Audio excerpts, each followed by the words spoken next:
નમસ્કાર. આજના ખાસ વિશ્લેષણમાં સ્વાગત છે. આજે વાત કરવી છે એક એવા જાદુઈ પણ સાવ સામાન્ય પદાર્થ વિશે જે આપણી આસપાસ, ખાસ કરીને પાનની દુકાનો પર સાવ સરળતાથી મળી જાય છે. આધુનિક સમયમાં આપણે મોટી મોટી દવાઓ પાછળ ભાગીએ છીએ, ખરું ને? પણ આયુર્વેદમાં છુપાયેલો આ એક નાનકડો, સાવ સસ્તો પદાર્થ સ્વાસ્થ્ય માટે કોઈ ચમત્કારથી કમ નથી. તો ચાલો સીધી જ શરૂઆત કરીએ. હવે સૌથી મોટો સવાલ એ થાય કે એવો તે કયો સામાન્ય અને સસ્તો પદાર્થ છે જે એક બે નહીં પણ પૂરી 48 અલગ અલગ બીમારીઓની સારવાર કરી શકે. કદાચ માનવામાં ન આવે, પણ એનો જવાબ છે ખાવાનો ચૂનો. જી હા, બિલકુલ સાચું સાંભળ્યું. એ ચૂનો જે પામ સાથે ખવાય છે, જેને ખાદ્ય ચૂનાનો પથ્થર કે એડિબલ લાઇમસ્ટોન પણ કહેવાય છે.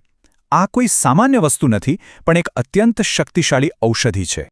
તો ચાલો જોઈએ આ ચૂનાની શક્તિ અને તેનાથી સ્વાસ્થ્યમાં આવતા અદ્ભુત પરિવર્તનો વિશે. પુખ્ત વયના લોકો માટે આના ફાયદા ખરેખર આશ્ચર્યજનક છે.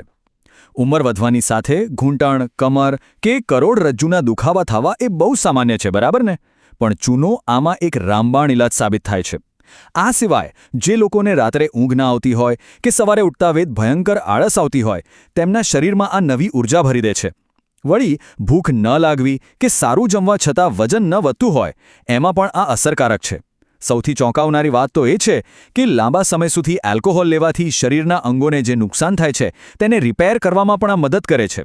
અને હા, નબળી રોગપ્રતિકારક શક્તિને મજબૂત કરીને વારંવાર થતી શરદી સામે એક મજબૂત ઢાલ પણ પૂરી પાડે છે. હવે બાળકોની વાત કરીએ તો તેમના સ્વાસ્થ્ય પર આની અસર ખૂબ જ ઊંડી છે. જે બાળકોની ઊંચાઈ અટકી ગઈ હોય, તેમના શારીરિક વિકાસને આ બૂસ્ટ કરે છે. એટલું જ નહીં, બાળકોના માનસિક વિકાસમાં પણ આનો બહુ મોટો ફાળો છે. ખાસ કરીને એવા બાળકો કે જેઓ મંદબુદ્ધિ છે અથવા માનસિક વિકલાંગતા ધરાવે છે, તેમને આ પરંપરાગત ઉપાય ખૂબ જ સારો ટેકો પૂરો પાડે છે. 48 આ આંકડો નાનો સૂનો નથી. પરંપરાગત આયુર્વેદિક જ્ઞાન સ્પષ્ટપણે નોંધે છે કે આ એકલો સાધારણ દેખાતો પદાર્થ અંદાજિત 48 જેટલી અલગ અલગ સ્વાસ્થ્ય સમસ્યાઓને કંટ્રોલ કરી શકે છે. ખરેખર આ આંકડો જ બતાવે છે કે આમાં કેટલી મોટી શક્તિ છુપાયેલી છે. પણ ઊભા રહો, એક ખૂબ જ ગંભીર ચેતવણી પણ છે. કોણે આનો ઉપયોગ ટાળવો જોઈએ એ જાણવું પણ એટલું જ જરૂરી છે. સૌથી અગત્યની વાત એ છે કે સામાન્ય સ્વાસ્થ્ય લાભો માટે આ એકદમ સુરક્ષિત છે. પણ જો કોઈ વ્યક્તિ હાલમાં પથરી, જેને આપણે મૂત્રખડા પણ કહીએ છીએ, તેની સમસ્યાથી પીડાઈ રહી હોય, તો તેમના માટે આ ચૂનો ખાવો સખત રીતે મનાય છે. બસ આ એક જ એવો અપવાદ છે જ્યાં આ પદાર્થ નુકસાન કરી શકે છે. કારણ કે જો પથરીના દર્દીઓ આ ખાદ્ય ચૂનાનું સેવન કરે તો પરિસ્થિતિ ખૂબ જ ભયંકર બની શકે છે. આ ચૂનો શરીરમાં જઈને પથરીના કદને બહુ જ ઝડપથી મોટું કરે છે. એટલે કે જો પથરી 2 મિલીમીટરની હોય તો તે ફટાફટ વધીને 5 મિલીમીટર થઈ શકે, અને 5 મિલીમીટરની હોય તો તે 10 મિલીમીટર સુધી પણ પહોંચી શકે છે. આ ચેતવણીને બિલકુલ હળવાશથી ન લેવી જોઈએ. તો શું પથરીના દર્દીઓ ક્યારે આનો લાભ ન લઈ શકે?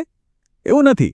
પથરીની બીમારી સંપૂર્ણપણે મટી જાય અને શરીરમાંથી પથરી પૂરેપૂરી સાફ થઈ જાય એ પછી જ આનો ઉપયોગ શરૂ કરવો સુરક્ષિત છે. એટલે કે પહેલા બીમારીને ઠીક કરો અને પછી જ આ સ્વાસ્થ્યના લાભ લો. તો હવે વાત કરીએ આની સુરક્ષિત માત્રા અને તેને રોજ કેવી રીતે લેવો તેની. અહીં સૌથી મોટી ભૂલ થવાની શક્યતા છે. એટલે આ સમજવું બહુ જ જરૂરી છે. માત્ર 1 ગ્રામ, બસ આટલી જ માત્રા જોઈએ છે. વિચાર કરો, એક સામાન્ય ચાની ચમચીમાં 15 ગ્રામ જેટલો ચૂનો આવી શકે. આપણે એ આખી ચમચીના 15માં ભાગ જેટલો, એટલે કે બસ એક ચપટી જેટલો ચૂનો લેવાનો છે. વધારે લેવાથી કોઈ ડબલ ફાયદો નથી થવાનો, એટલે માત્રા એકદમ માપસર રાખવી. આને બનાવવું તો સાવ સહેલું છે. રોજિંદા ખોરાકમાં આસાનીથી ભળી જાય છે. બરાબર 1 ગ્રામ ચૂનો લો અને તેને 100 ગ્રામ દહીં અથવા છાશમાં બરાબર મિક્સ કરી દો. જો દહીં કે છાશ ન હોય તો સંતરા, મોસંબી કે ટામેટા જેવા ફળોના રસમાં પણ નાખી શકાય. અને જો ઘરમાં બીજું કંઈ જ ન હોય તો સાદા પાણીમાં મિક્સ કરીને પણ પી શકાય છે. દિવસમાં બસ એક જ વાર લેવાનું છે. સાવ સરળ. આખી વાતનો નિષ્કર્ષ આ એક વાક્યમાં છે. રોજનું 1 ગ્રામ પૂરતું છે. અહીં વધારે પડતો જથ્થો નહીં, પણ સાતત્ય એટલે કે રેગ્યુલારિટી મહત્વની છે. આટલા બધા સ્વાસ્થ્ય લાભો મેળવવા માટે આટલું નાનું પ્રમાણ કાફી છે. નિયમિત રીતે લેવાથી જે પરિણામો મળે છે તે ખરેખર અદ્ભુત છે. આજના વિશ્લેષણના અંતે એક બહુ મોટો સવાલ મનમાં થાય છે. શું આધુનિક અને જટિલ ઉપાયોની પાછળ દોડવામાં આપણે આપણી જ આસપાસ રહેતા આવા સરળ અને અત્યંત અસરકારક પરંપરાગત જ્ઞાનને ભૂલી ગયા છીએ? આ માત્ર એક ચૂનો નથી, પણ આયુર્વેદની એક એવી ભેટ છે જે ફરીથી ઓળખાય તેની રાહ જુએ છે. આશા છે કે આ માહિતી ખૂબ જ ઉપયોગી સાબિત થશે. ફરી મળીશું આવા જ એક નવા વિશ્લેષણ સાથે.